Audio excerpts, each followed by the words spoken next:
তোমরা সকাল কি দিয়ে শুরু করো? চা দিয়ে শুরু করো, আদারওয়াইজ গরম জল দিয়ে শুরু করো, আদারওয়াইজ কোনো হেলদি খাবার দিয়ে শুরু করো। আমি কি দিয়ে শুরু করি দেখো, ব্রাউনি অ্যান্ড আইসক্রিম দিয়ে। তো আগের দিনই বড় অফিস থেকে ফেরার সময় ব্রাউনি আর আইসক্রিমটা নিয়ে এসেছিলো, কিন্তু আমার খাওয়া হয়ে ওঠেনি। তো একটা দিন তো চিট করাই যায়, প্রতিদিন ডায়েটের পরে একটা দিন যদি একটু খাওয়া হয় তাতে কি বা মহাভারত অশুদ্ধ হয়ে যায়। তবে আমি পুরোটা খাইনি, জাস্ট একটুখানি খেয়েছিলাম। তবে বরকে সকালবেলা বলেছিলাম আমার জন্য একটু ছেঁড়া পরোটা নিয়ে এসো, সেটাও আমি অল্পই খেয়েছি, খুবই অল্প।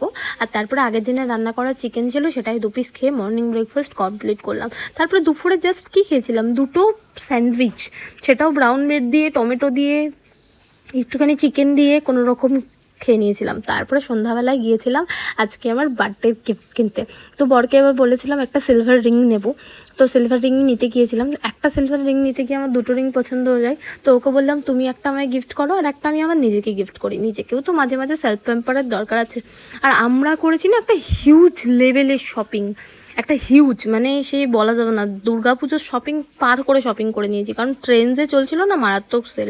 প্রথমে তো স্টাইল বাজার গেছিলাম, ওখানেও মোটামুটি সেল ছিল। ওখান থেকে 2-1 জিনিস তোলার পরে ট্রেন্ডসে গিয়েছিলাম বরের জন্যই বেসিক্যালি আউটফিট নিতে, আমার জন্য কিছু নেওয়ার ছিল না। তবে ওখানে গিয়ে দেখি আরে ভাই এ তো সোনাই সোহাগা, সেলে সেল।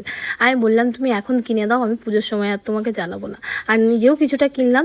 তো 2 ব্যাগ ভর্তি করে আমরা জিনিসপত্র কিনেছিলাম। দেখতেই পাচ্ছ কত কি জিনিস কিনে। দারুণ কিন্তু অফার দিচ্ছে হাবড়া ট্রেন্ডসে, তোমরাও যেতে চাইলে যেতে পারো।